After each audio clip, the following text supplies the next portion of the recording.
Defence point کے تمام دیکھنے اور سننے والوں کو السلام علیکم۔ پیارے دوستو، اسرائیل اور پاکستان کی دشمنی پیدائشی ہے اور ان میں کبھی دوستی کا موقع پیدا نہیں ہوا۔ اس کی ایک وجہ یہ ہے کہ پاکستان نے اسرائیل کو آج تک تسلیم نہیں کیا۔ دوسرا یہ کہ اسرائیل کی دوستی ہمیشہ سے بھارت کے ساتھ ہے اور جو دشمن کا دوست ہے وہ بھی دشمن ہوتا ہے۔ اس لیے پاکستان کے ساتھ اسرائیل کی کبھی نہیں بنی، بلکہ اسرائیل کو جب بھی موقع ملا پاکستان کو نقصان پہنچانے کی کوشش کی اور کوئی بھی موقع ضائع نہ کیا۔ آج کی اس ویڈیو میں ہم اسرائیل اور پاکستان کے تعلقات کے بارے میں بیان کریں گے، لیکن اس سے پہلے آپ سے گزارش ہے کہ چینل کو سبسکرائب کرتے ہوئے ساتھ موجود بیل آئیکن بھی دبا لیں تاکہ ہماری ہر نئی آنے والی ویڈیو کی نوٹیفیکیشن آپ کو بآسانی موصول ہو سکے۔ تو آئیے ناظرین، چلتے ہیں اپنے اصل موضوع کی جانب۔ پیارے دوستو، پاکستان کے گمنام ہیروز نے اسرائیل کو جو ناکوں چنے چبوائے ہیں اس کے بارے میں بھی دنیا جانتی ہے، لیکن ہم آپ کو کچھ ایسے حقائق بتانے جا رہے ہیں جو اس سے پہلے آپ تک نہ پہنچے ہوں۔ پاکستان کے ہیروز نے اسرائیل کے اندر جا کر جو تباہی مچائی اور اس کے جہاز تباہ کیے، اس کی وجہ سے اسرائیل کو اندر سے ایک آگ لگی ہوئی ہے۔ عرب اسرائیل کی جنگ میں اسرائیل کا جو خانہ خراب پاکستان نے کیا تھا وہ بھی اسرائیل کو نہیں بھولا۔ یہ 1967 میں ہوئی تھی۔ یہ جنگ مصر، اردن اور شام کے اتحاد کے بعد اسرائیل کے ساتھ لڑی گئی۔ جنگ میں اسرائیل کو اگرچہ کامیابی حاصل ہوئی تھی، ہوا یہ تھا کہ جمال عبد الناصر نے یمن کے باغیوں کے ساتھ مل کر امام یمن کا تختہ الٹ دیا تھا، جس کی وجہ سے یمن میں گروہ بن گئے اور خانہ جنگی شروع ہو گئی۔ حکومتی اور غیر حکومتی گروہوں کے درمیان جنگ چھڑ گئی۔ اس کے ساتھ ساتھ جمال عبد الناصر نے یمن کے باغیوں کی مدد کے لیے اپنی فوج یمن بھجوا دی اور اس طرح یمن میں مصر کی فوج کی تعداد 70,000 تک پہنچ گئی۔ جمال عبد الناصر کی کوشش سے یمن سے بادشاہت کا نظام ختم کر دیا گیا اور یمن میں جمہوری حکومت قائم کر دی گئی، لیکن ایسا کرنا مصر کے لیے ایک قیامت بن کر ابھرا۔ جمال عبد الناصر کا خیال تھا کہ اب مصر عرب علاقے کا طاقتور ملک بن چکا ہے، لیکن یہ ان کی خام خیالی تھی اور اس کے ساتھ ساتھ انہیں یہ گمان بھی تھا کہ روس پر بھی بھروسہ کیا جا سکتا ہے۔ اس طرح انہوں نے ایک طرف تو ہزاروں فوجی یمن بھیج دیے اور دوسری طرف اسرائیل کو دھمکیاں دینا شروع کر دیں۔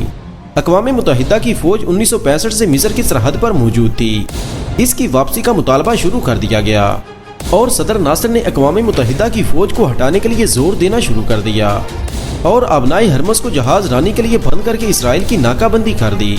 دوسری طرف اسرائیل موقع کی تلاش میں تھا اور اس نے موقع دیکھتے ہی بنا کسی وارننگ کے مصر پر حملہ کر دیا اور مصری بیڑے کو تباہ کر دیا۔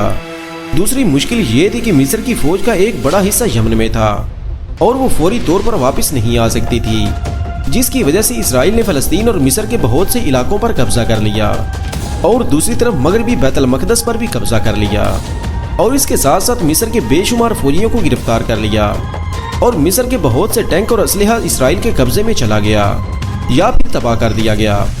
یہ شکست عربوں کی تاریخ کی بڑی عبرتناک شکست تھی اور اس جنگ کا ہی اثر ہے کہ عرب ابھی تک اسرائیل سے خوف کھاتے ہیں۔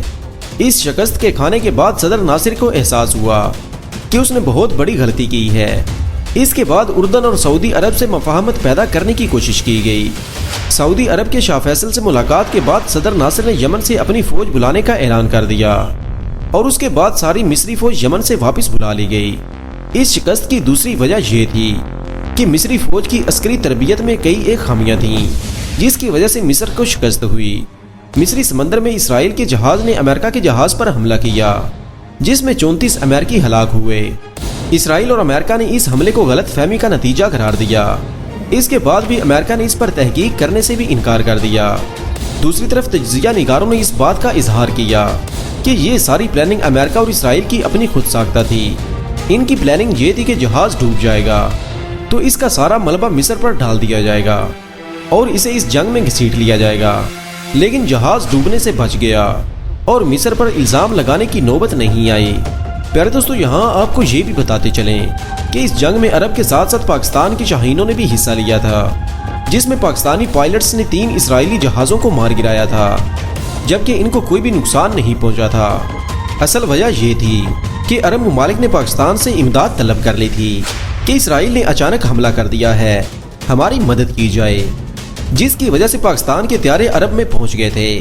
اس طرح پاکستان نے 12 پائلٹ عرب میں بھیج دیے جنہوں نے اپنے کارناموں سے اسرائیل کی بینڈ بجا دی تھی، اور اس طرح اسرائیل کے جو جہاز بمباری کرنے کے لیے عرب میں آئے تھے انہیں مار گرایا گیا۔ اس کے ساتھ ساتھ اسرائیل کے زمینی دستوں کو بھی تباہ کیا۔ پاکستان کی شاہینوں نے جاسوسی کی غرض سے بھی پروازیں کی اور توپ خانے کی مدد کی، اور اس کے ساتھ ساتھ عرب کی فوج کو بھی طاقت دی گئی اور اسے مضبوط بنایا گیا۔ چونکہ یہ بات کھل چکی تھی کہ اسرائیل کے طیارے تباہ کرنے والے عربی نہیں بلکہ پاکستانی پائلٹ ہیں، تو اسرائیل نے پاکستان کو بھی دھمکیاں دینا شروع کر دیں۔ اس جنگ میں عربوں کے 21,000 فوجی ہلاک ہوئے، 45,000 زخمی اور 6,000 قیدی بنا لیے گئے تھے۔ اس کے ساتھ ساتھ عربوں کے 400 سے زیادہ طیارے بھی تباہ کر دیے گئے تھے۔ دوسری طرف اسرائیل کے صرف 700 کے قریب فوجی مارے گئے اور 2,000 سے کچھ زیادہ زخمی ہوئے تھے اور 15 کو قید کر لیا گیا تھا۔ اس جنگ میں اسرائیل نے غزہ کا علاقہ بھی قبضے میں لے لیا اور 8,000 کلومیٹر کا رقبہ بھی اپنے قبضے میں کر لیا۔ اس کے ساتھ ہی نہر سوئز بند کر دی گئی اور مصر جزیرہ سینا کے چشموں سے بھی محروم ہو گیا تھا۔ اس کے ساتھ صدر ناصر نے ہار تسلیم کر لی اور استعفیٰ دے دیا، لیکن ان کو استعفیٰ نہ دینے کے لیے دباؤ شروع ہو گیا اور لوگوں نے ان کے حق میں جلوس اور مظاہرے کیے، جس کی وجہ سے انہوں نے استعفیٰ واپس لے لیا۔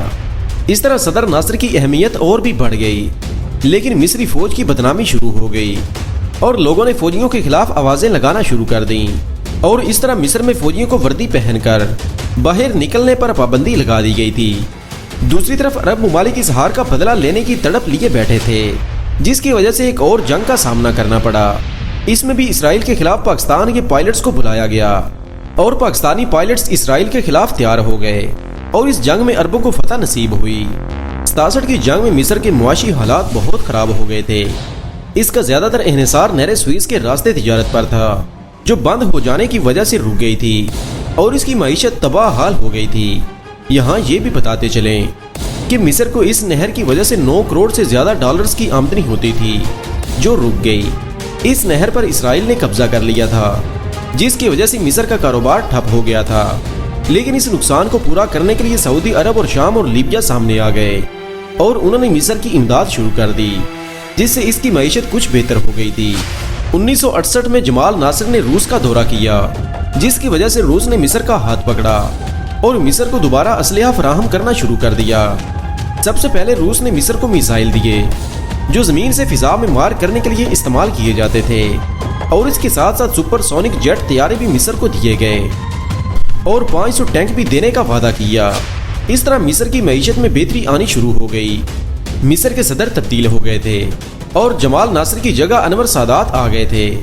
اس طرح مصر نے دوبارہ جنگ کا آغاز کر دیا، جس میں پاکستان کی شاہینوں نے اسرائیل کا ناطقہ بند کیے رکھا اور اسرائیل کے بہت سے طیارے تباہ کر دیے، اور اس کے ساتھ ساتھ زمینی طور پر بھی امداد فراہم کی اور جاسوسی کی غرض سے بھی پروازیں بھرتے رہے۔ اس جنگ میں پاکستانی جوان بھی شہید ہوئے تھے۔